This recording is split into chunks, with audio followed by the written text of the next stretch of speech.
quand tu es un vieux croulant comme moi et que tu veux et un peu initier les jeunes à la moto, eh ben, tu leur parles argent. Bah oui, parce que ça coûte quand même pas mal. Donc dans cette vidéo, on va faire un petit peu... je vais donner des chiffres pour avoir une idée, fatalement. Mais en même temps, des chiffres que tu vas pouvoir améliorer toi. Si tu trouves des prix moins chers, tu vas voir que tu peux arriver à trouver des compromis financiers. Permis, assurance, contrôle technique et plus encore, l'achat de la moto et puis tout l'entretien que tu as à faire dès le départ. Est-ce que c'est vraiment abordable ou alors c'est un vrai gouffre?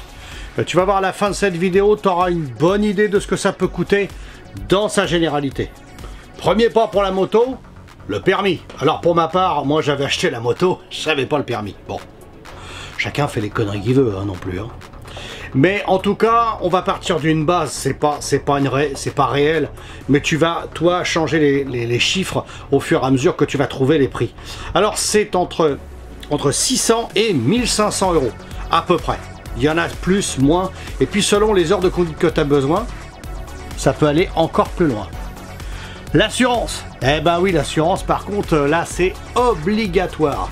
T'as pas le choix, l'assurance, et selon ce que tu vas prendre comme option, moi, on va donner un prix vraiment approximatif, entre 300 et 1500 euros pour un jeune conducteur.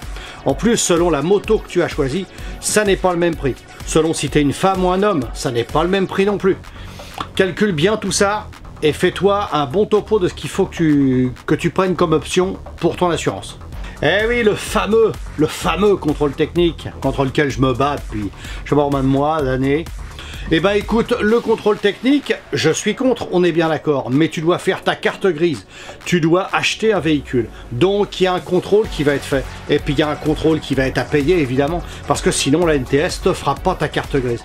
Alors j'entends encore parler qu'il y a des coins en France où il n'y a pas de besoin de contrôle technique pour faire la carte grise. Bah profite de ces coins-là, pas de problème. Mais attention, c'est entre 30 euros, mais 30 euros, moi j'ai jamais vu. Il y en a certains qui ont payé 30 euros et 90 euros. Donc il faut quand même prendre tout ça en compte quand tu achètes une moto et que tu viens d'avoir ton permis. En plus la moto, si tu n'as pas trop les moyens, tu vas l'acheter d'occasion. Donc tu vas avoir des frais à faire, tu vas avoir les pneus à changer, les plaquettes, la kitchen et tout ça. Et ben méfie-toi parce que ça peut monter entre 200 et 800 euros. Eh ben oui, et des fois même beaucoup plus selon le modèle que tu as choisi. Une hyper sportive par exemple avec vraiment des trucs, même à 34 chevaux, tu auras toujours la même base moto, mais par contre tu vas payer les pièces plein pot, elles n'auront pas 34 chevaux les pièces. Il y a le casque, les gants, les bottes, blouson. Alors un bon équipement est essentiel. Hein. Alors si tu te mets une pelle, crois-moi que tu vas regretter de ne pas avoir la dorsale quand tu vas glisser sur le dos. Tu sais, tu vas te dire, ah, tout le long j'aurais dû m'acheter une dorsale. Oui.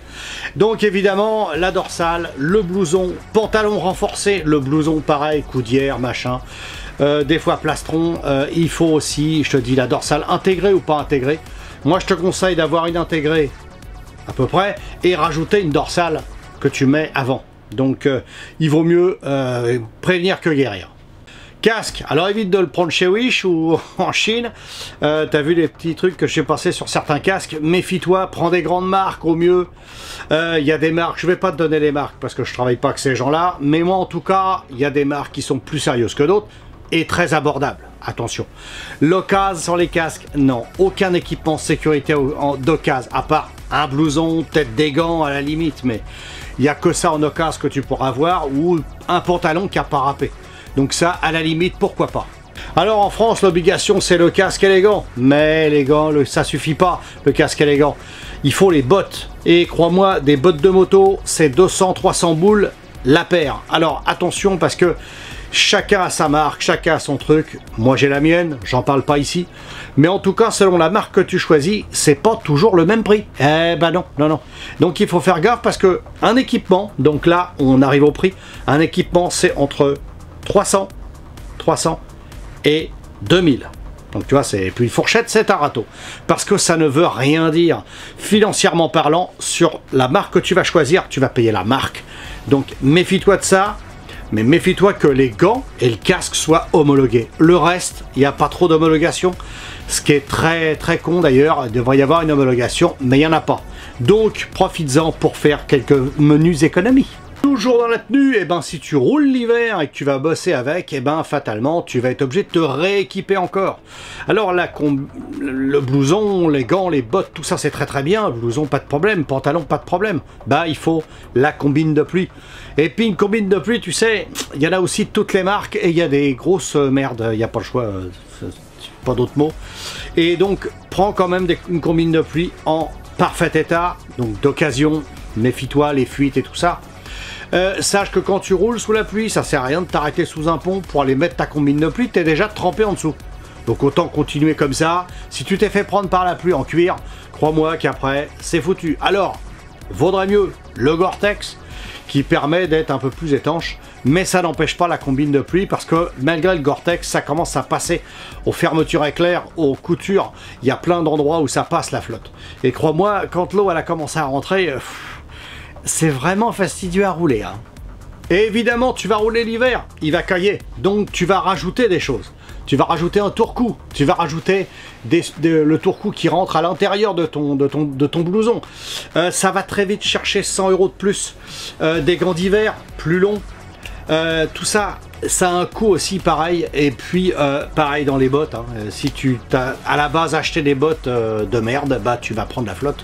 Alors les bottes pleines de flotte, je peux te dire que ça c'est pas joyeux. Il faut vraiment avoir une protection des surbottes, à la limite c'est très bien. Vraiment essaye d'avoir quelque chose de cohérent parce que tu vas vraiment regretter de ne pas avoir acheté de la qualité. Pièces de rechange chez toi, eh ben oui, les filtres, l'huile, peut-être des bougies au cas où. Avoir un petit peu ça chez toi. Mais par an, à peu près par an, tu vas te retrouver entre 300 et 1000 € de pièces chez toi à garder. Parce qu'au cas où tu es à bosser, crois-moi que le week-end, tu vas vite aller changer tes pièces pour pouvoir aller retourner bosser le lundi. Donc, je te conseille d'avoir un petit peu de pièces sur une étagère, au cas où, si elle commence à tousser ou quoi que ce soit, des fois, 4 bougies, et tout de suite, ça va mieux. Alors on arrive au final, eh ben oui, là le petit calcul il est vite fait, hein. Par an, ta moto, je dis pas achat de la moto, attention, hein. Par an, ta moto elle va te coûter entre 2000 et 5000 € d'entretien. Parce que tu vas acheter par contre la première année, hein, on est d'accord, puisque tu vas avoir acheté tout ce qui est combat, casque et tout, et tu changes ça tous les 5-6 ans, donc ça va, tu as un petit peu de marge quand même pour faire des économies.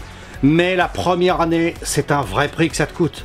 Même si tu essaies d'y aller à l'économie, ce que je te déconseille de faire pour tout ce qui est équipement de sécurité, moi je serais toi, je mettrais un petit peu d'oseille là-dedans et un petit peu moins dans un pot d'échappement qui fait prout-prout ou des embouts de guidon qui s'allument dans tous les sens. Moi je serais toi, je jouerais comme ça.